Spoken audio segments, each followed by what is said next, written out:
Mesdames et messieurs, bonsoir. Selon l'heure que vous allez m'accueillir chez vous, bienvenue à Yemba TV, bienvenue à l'émission culturelle de Yemba TV.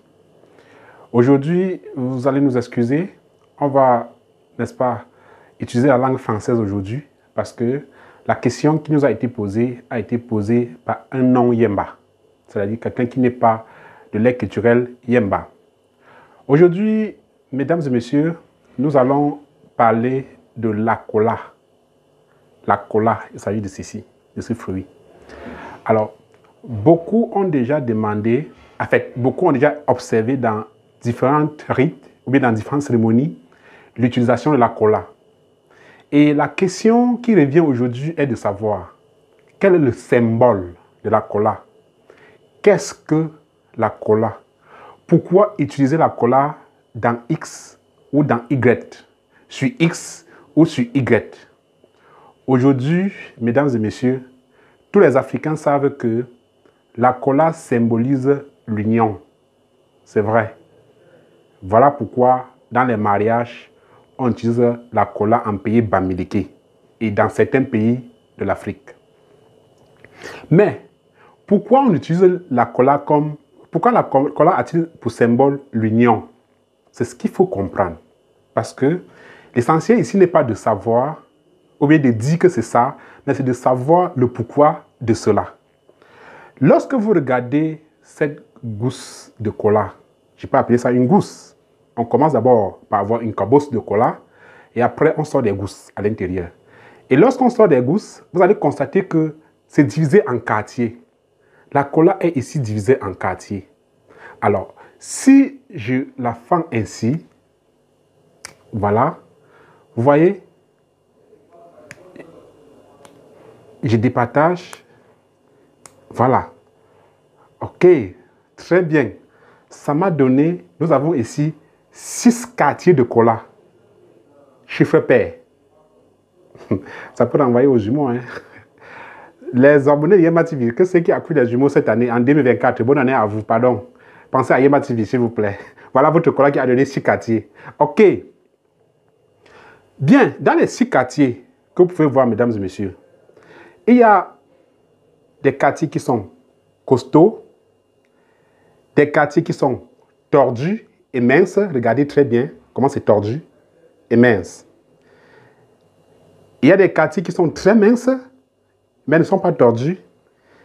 Il y a des quartiers qui n'ont même pas, dont on ne peut même pas expliquer leur forme. Ça veut dire quoi? Ça veut dire que lorsque nous sommes en société, lorsque nous sommes dans une société, il y a ceux qui sont riches, il y a ceux qui sont pauvres, il y a des aliénés, il y a des idiots, il y a des handicapés, il y a tout genre de personnes. Il y a ceux qui sont intelligents, il y a ceux qui sont bêtes, ainsi de suite. Maintenant, dans une société, surtout dans la société africaine, tout le monde doit être accepté. Cela se voit sur la cola, c'est le symbole de la cola. Tout le monde doit être accepté. Et voilà même la raison pour laquelle, lorsque dans un mariage, on utilise la cola pour sceller le mariage, lorsque le père de la fille casse la cola et donne à son beau et à sa fille, c'est pour dire quoi? C'est pour dire que si la fille a l'œil, la fille va voir qu'au moment où son père a fendu la gousse de cola, elle doit constater que les quartiers ne sont pas les mêmes et il y a des quartiers tordus et autres. Les quartiers tordus et autres veut dire que s'il y a quelque chose, s'il y a peut-être, ou bien si votre mari, par exemple, devient handicap. Donc, quand le père de la fille, il casse la cola et remet à son beau et à sa fille, si les deux ont l'œil, ils vont voir que la gousse de cola que papa a cassée n'a pas donné les quartiers de même dimension. Ça veut dire quoi? Ça veut dire que si je prends par exemple cette gousse qui n'a pas de forme, on est en train de transmettre un message à la fille que peu importe ce que ton mari peut être, peut devenir, peu importe ce qu'il peut être, qu'il soit fou, qu'il perde un pied, qu'il fasse quoi que ce soit, tu dois supporter parce que tu as accepté et c'est ton mari. Tout cela se lit sur la cola. Mais beaucoup de jeunes filles ne maîtrisent pas ça.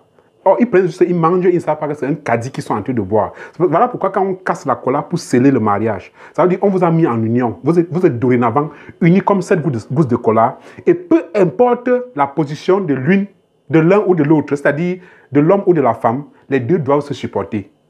Nous avons vu des filles dont le mari fait peut-être, après le mari fait un accident, il perd une de ses jambes.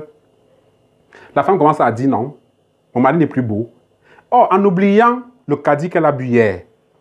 Bien. Rentrons au niveau de la société. Dans un quartier, au village, il y a les chefs de quartier, il y a les riches, il y a les pauvres, il y a les idiots, il y a des aliénés, il y a des fous. Celui dont on appelle fou, vous voyez que malgré le fait qu'il soit fou, il est représenté par ce quartier de Kola, mais il vit dans la même société que vous et il a son rôle. Pourquoi? Parce que quand il y a une cérémonie au quartier, celui dont vous avez traité de fou va au moins puiser de l'eau pour vous donner et vous préparer avec. Ça veut dire qu'il a sa place.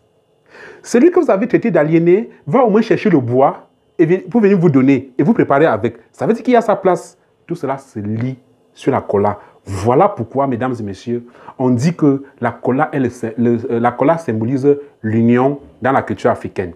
Vous convenez également avec moi que lorsqu'on casse sa Kola, lorsqu'on casse sa gousse de Kola, on ne donne que, si on veut partager avec les amis, on ne donne que aux gens à qui on a confiance. On ne donne pas la Kola à un inconnu dont on ne maîtrise pas la provenance, ou bien on ne donne pas la Kola à celui avec qui vous êtes dans les querelles. Quand vous êtes dans les problèmes, quelqu'un ne peut pas casser sa cola et vous donner lorsque vous avez des problèmes ensemble. On ne peut que te donner la cola si et seulement si les problèmes sont finis. Voilà encore pourquoi dans les lieux sacrés, ce qu'on appelle le nzor, dans l'air culturel Yemba, lorsqu'on va au fum ou bien au nzor, lorsqu'on va féticher quelque chose, lorsqu'on finit, plus tard, lorsqu'on finit de résoudre le problème, on dit casser la cola, vous mangez. Lorsqu'on casse la cola pour donner aux deux parties, ça veut dire que dorénavant, vous êtes encore unis comme cette gousse de cola dont vous ne pouvez plus vous séparer. Et peu importe ce que l'autre peut être, vous avez le droit de le supporter. Voilà pourquoi, mesdames et messieurs, dans tous les circonstances, bien dans certains rites, on a besoin de la cola parce que ça symbolise l'union. Ça symbolise l'union. La cola n'a jamais été faite pour séparer. Ça unit plutôt. Donc, vous comprenez avec moi que on ne peut pas prendre la cola et donner à n'importe qui. Non, n'importe qui ne mange pas votre cola si vous ne le connaissez pas. Voilà pourquoi, quand on donne la cola à quelqu'un, lorsqu'il prend et qu'il vous regarde dans les yeux, s'il ne vous connaît pas, il va remettre en poche. Il ne mange pas. Plus tard, il peut remettre aussi à une autre personne ou bien il peut jeter. Ça dépend de lui. Mais s'il vous connaît et que vous êtes bien unis, parce que la cola se mange entre les amis, quand vous êtes des bons amis. Et l'ami, attention, l'ami avec qui vous mangez plus souvent la cola, faites attention de lui faire une trahison, ou bien de lui dire de n'importe quoi, ou bien de le choquer. Je répète, l'ami avec qui vous cassez chaque fois la cola, celui avec qui vous cassez dorénavant votre cola, faites attention de lui porter trahison, de lui faire une trahison. Ne le trahissez jamais. Ce sont des amis très secrets. Ce sont des gens, des gens qui s'entendent beaucoup, des gens qui se font des secrets, des gens qui font... comment appeler ça en français? Il ne peut pas lui mop, s'il peut dire ça en yemba. Donc, on ne casse pas la cola avec n'importe qui, on ne la mange pas avec n'importe qui. La cola, c'est quelque chose de très symbolique dans la culture africaine. Mesdames et messieurs, voilà donc le message que je voulais passer concernant la cola dans notre culture. Autre chose, vous allez bien constater que lorsque vous arrivez dans une cérémonie de dot, on vous donne une assiette avec les arachides et il y a toujours la cola au-dessus. On vous présente déjà votre union, l'union de votre famille, avec la belle famille, c'est-à-dire la famille où vous êtes venu dans laquelle doter la femme. Lorsque vous arrivez chez quelqu'un qui vous respecte beaucoup et qui vous aime tellement et qui veut vraiment votre union avec lui, il vous donne la cola, il vous offre la cola. C'est l'union. La cola ne s'ouvre pas n'importe comment et à n'importe qui. Non. Si vous avez votre cola et vous sentez que vous avez vu votre ennemi, laissez votre cola en poche, ne la cassez pas, ne la sortez pas. Laissez votre cola. Mais quand vous cassez et vous remettez à quelqu'un, ça veut dire que vous avez l'affection, vous avez l'amour, vous avez toute une grande affection envers cette personne et vous considérez la personne comme vous-même. Ça veut dire que s'il y a une blessure sur la personne, la même blessure qu'il a sur lui vous fera également... vous allez partager la même douleur, peu importe la circonstance.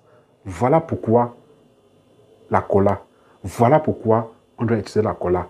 Lorsque vous arrivez dans les lieux sacrés, les si, les nzor et autres, vous voyez que au moment où on déposait la nourriture de sacrifice, on a aussi cassé la cola, on a agité là-bas. C'est quoi? C'est l'union. On dit, nous sommes attachés à toi, ancêtre. Nous sommes attachés à toi, notre porte-bonheur. Bénis-nous. C'est l'union. Donc, mesdames et messieurs, la cola symbolise l'union. L'union, tout simplement. Il est aussi bon de savoir que la cola a 3 goûts. La cola a un goût amer, un goût sucré, légèrement sucré, et également il y a la cola qui glisse, donc une cola gluante.